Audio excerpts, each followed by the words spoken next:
You're listening to the Cricket Podcast.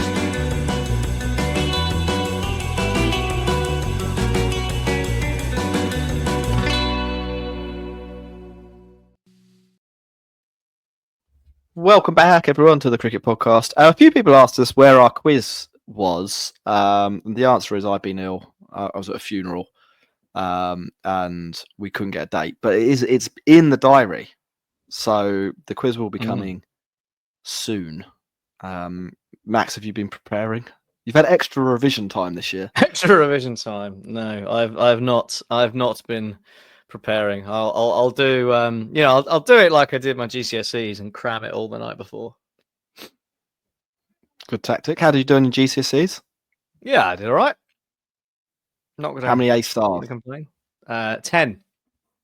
10 A stars. So 10. Ross Yeah. should be in for hiding, is what you're saying. Unfortunately, none of them were in cricket throughout 2024. So I'm pretty sure Ross got a C in English, and he speaks English.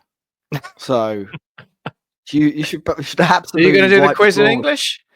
Because that'll help. Well, I can't do it in another language. He doesn't speak any other languages. You can speak a bit of French. Can you speak a bit of French? A little bit, yeah. I could do it. I could do it in bad Spanish. Mm. All the questions would be quite short, with probably quite a lot of grammatical errors, and you wouldn't understand them, and Ross wouldn't understand them. And all Sounds of our like a Spanish show. listeners- Sounds like a great show to me. all of our Spanish listeners would probably also not understand them. Good. Anyway, Max, Women's Ashes. It's Yeah. 8-0. That's not good. Why is it 8-0? It's 8-0 because England have played 4 games and lost them all, and each of those games was worth 2 points in the Ashes series. There are now 3 games to go, 2 T20s and a Test match. England cannot win the Ashes because the last 2 games are also worth 2 points. The Ashes Test match is worth 4 points, which would get England to 8-all. But because they lost the Ashes last time, and they'd have to win it outright to get them back. It's not going to happen. Much more likely, England are going to be losing 16-0. And the other reason that they're 8-0 down, Jack, is because they haven't been very good at cricket. Or at least not as good as Australia.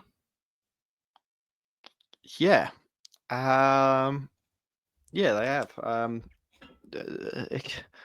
Where to start? Well, so I can read out the start? deficits if you like from, Let's do 3 deficits. ODIs. Deficits is a good place to start, yeah. Yeah, I mean, to be fair, we started off with, it wasn't close, but there was a sense of competition, right? A 4-wicket win for Australia. It's not that imposing. They did it with 67 balls remaining, sure, but there were moments, right? There were moments. Follow that up, and Australia win by 21 runs, but they were bowled out for 180. So once again, moments, and should be winning that. Amusing bits at the end that we'll get to, I'm sure. And then it all went horribly wrong. 86-run victory and a 57-run victory for Australia.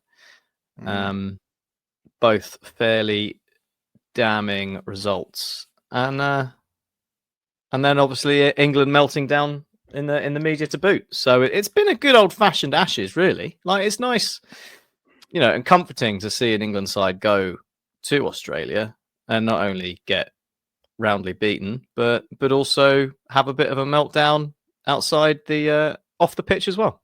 It's good. Yeah, absolutely. It's the way it should work, shouldn't it? Yeah. There's a lot of abnormal stuff happening in the world at the moment. This is very normal. Nothing to see here vibe to how this series is playing out. Max, so the things that I've identified England aren't very good at. Batting, catching the ball, bowling, not being right. I wouldn't say the bowling's been too bad. Bowling being okay, not the best bowling I've ever seen, but I competent. If I was a bowler, I would be less sad, unless I was one of the bowlers who dropped lots of the ball all the time. So, I might still be sad. What's this a product of, Max? Why can't England bat or catch? Well, Depends who you ask, isn't it? If you asked Alex Hartley, it would be because they are insufficiently fit. If you ask some other people, they would say it's because they're not used to playing cricket in the dark under lights, and that's why they drop it. And that also fits the theme of why everybody dropped everything in the World Cup last year as well. But I mean, it almost looks like they don't practice. Like some of the things they're dropping are unbelievably bad, and you can just like counter it with Australia and the way they go about their fielding, and like that catch that Ash Gardner pulled off on the boundary on Monday in that T20, like unbelievable relay catch to herself, diving, sort of falling backwards and then diving forwards, and you couldn't think of a single England player, I don't think, who could pull that off on the way things are going. So maybe there is a fitness aspect to it. I mean, there's certainly signs that some of the players possibly aren't at their peak fitness wise at the moment, but they argue that that's not the case. John Lewis has come out and said it's not a problem. The players say it's not a problem, and but if that's not the problem, then they need to address whatever it is. And I haven't seen any signs of the England camp, at least holding their hands up and being like, well, yeah, look, the catching's not been good enough. And here's what we're going to do about it. And here's what we think's wrong. Because like all the, talk about professionalizing the game and having a professional domestic setup, bringing in the counties, all brilliant stuff for pushing women's cricket forward. And then, you go out and catch the ball like that, and it just makes a bit of a mockery of the whole process, really. And I do feel that there's kind of a reluctance to address it from the England side. It's difficult to watch. It is quite difficult. I mean, I would agree. It is quite difficult to watch. I've been sort of wondering about this. I mean, I think I don't 100% know where the fitness side has come from. Like I'm not close enough to the England's women's team to know what they practice, to know, what they're scoring on the bleep test, to know how fast they can, like what does Sophie Eccleston bench? Beats me. That's a question you will not see on the Cricket Podcast quiz of 2024. That's information that fundamentally I do not know, and to a reasonable extent also don't particularly care about. But I wonder whether I don't care how much anyone benches, Jack.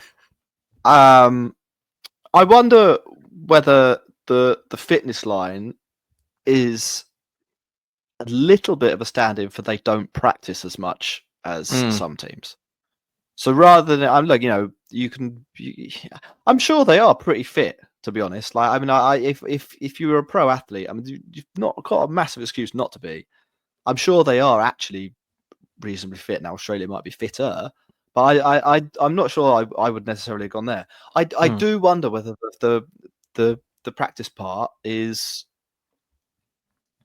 what people actually mean when they talk about fitness. Like they don't spend enough time practicing to catch the ball. I remember thinking back to the World Cup. There were a lot of teams that did drop the ball. If memory serves, and I haven't got the stats in front of me, but I'm 90% sure this is true. I think England were the worst at catching. Like I don't. Yeah, I think I'm pretty sure either that or like only better than Bangladesh. It was something like that. Like it's it wasn't so much. I don't know whether the perception in New Zealand or Australia or South Africa, who all play pretty decent cricket, I don't know if the perception was that their teams couldn't catch the ball. I wonder whether that was like the British takeaway, the English takeaway from that World Cup was that nobody could catch the ball because of the lights or whatever. I think New Zealand's catch rate was up at like 70% or something. It was kind of completely normal. I guess. Yeah. I think I think some of the other elite sides were up there as well, and I think England was sort of down with teams like the West Indies, who play decent cricket sometimes, but ultimately don't have anywhere near the same resources England do, and England should be at the other end with the other teams. Yeah. So I mean, I wonder whether that's what stands in. I think the backlash to the criticism, and I don't. it's there's sort of two elements to this, aren't there? Like I think if you are a commentator, you're perfectly within your rights to say whatever you want. Yep. And arguably, that's your job. Now, I don't think you're going to find many huge fans of Michael Vaughan or Jeffrey Boycott or that ilk on this podcast, but I don't think I would necessarily say that they're doing a bad job. People do talk a lot about what Michael Vaughan has to say, and I don't think, from his perspective, his perspective of his employers, or maybe even our perspective, it's a bad thing that Michael Vaughan is constantly saying kind of mad stuff. The thing that you don't really get when it comes to Michael Vaughan are the players themselves reacting to it in a particularly boisterous way. Like generally speaking, but I'm not sure I've ever heard a player talk about what Michael Vaughan thinks about anything. Maybe like the Australians, someone will ask them as a joke, "Did you see that tweet Michael Vaughan said?" And they'll laugh at him. Like maybe you'll get something like that, but you don't. I'm struggling to think of a single time when Ben Stokes has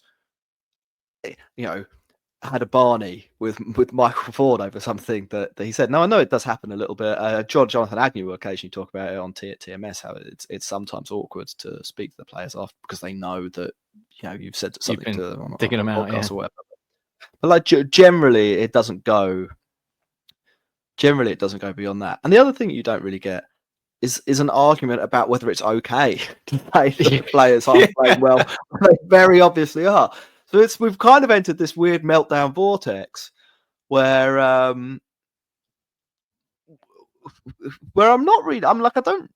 I don't really side with anyone on the. No, I don't know where to. I don't know where to land on this, right? Because like on the one hand, you've got like a group of people over here are being absolutely pathetic because like someone said something bad about you when you've been doing bad things and you didn't take it very well, and now you're being weird. And then on the other hand, you got like someone complaining massively about someone having been a bit mean to them because they said something bad, and you're like, well, I also don't really care, like.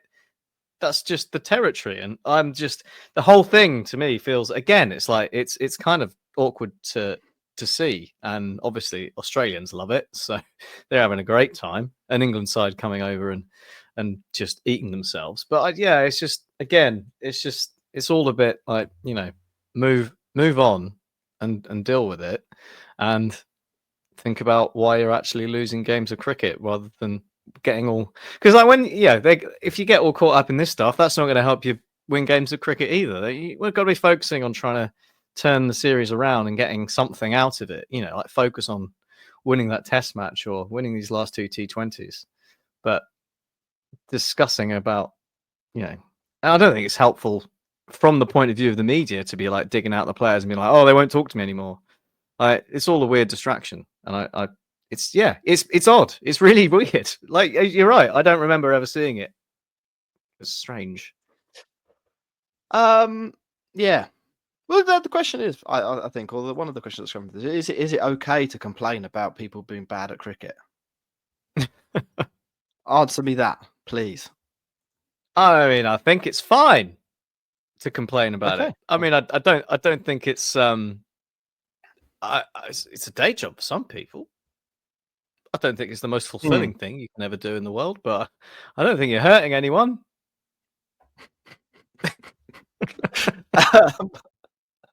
Okay, well, the podcast can continue then. I don't know. I think giving it a stay of execution. I think it is an interesting one. There's a macro debate, isn't there, going on about at kind of what level, and I think it particularly pertains to women's cricket. At what point it is okay to say what you think, basically, about their performance, and in essence, be less supportive. I think it's probably fair to say that the attitude of the commentary around women's cricket has generally erred on the more supportive side when compared to the professional men's game for Yeah. well, at least since the point people just started taking it seriously as a sport. There was a point in quite recent history where people didn't care at all. I mean, within probably 10 years, I think you'd get very, very limited coverage of a women's Ashes series. And now there's a proper TMS team out there and actual news. And we hear all this stuff. Like probably even 10 years ago, that would have been much, much, much more sparse. And apologies to the BBC if they were covering it. But maybe that reflects on myself as well. And then we've gone through a spell where the game has grown massively. And most of the commentary around it is generally speaking quite nice, and maybe we're reaching stage 3 of the evolution, where I mean Alex Hartley's going to turn into Michael Vaughan, and maybe. I mean, it's not, there's a line to tread, right? You don't want to sit there and be condescending and be like, oh well, look, you lost, but at least you tried. That's not helping anyone anywhere. But there is a degree to which I think maybe people could be kinder on the men's side, because it's just like England lose a game and the world's going to end and everyone's the worst player ever to play cricket and the captain should be sacked, and you're like, well, let's have a little bit of balance and realism, ground your feet a bit. It's just one game of cricket. So I think there's a happy middle ground to be found between both sides of the spectrum of England cricket media. So maybe we'll get there. Maybe we'll end up at a point where there's just the right amount of criticism and support. Wouldn't that be nice in the current world? Yeah. All right, Matt. So that's probably a good time to leave I'm it. I'm going to be sacked because that was too much like DEI. It could be. Yeah. Fortunately, we've got Sir Beer Korma in charge. He loves he loves DEI. But as big Elon Musk fans, we think the king should come and kick him out as well. Yep. Elon was right about that. Where's the money? Cool. That's the end of the podcast. We're going to do some stuff on Sunday, so keep your eyes out and enjoy your days until then. Bye-bye. Lovely.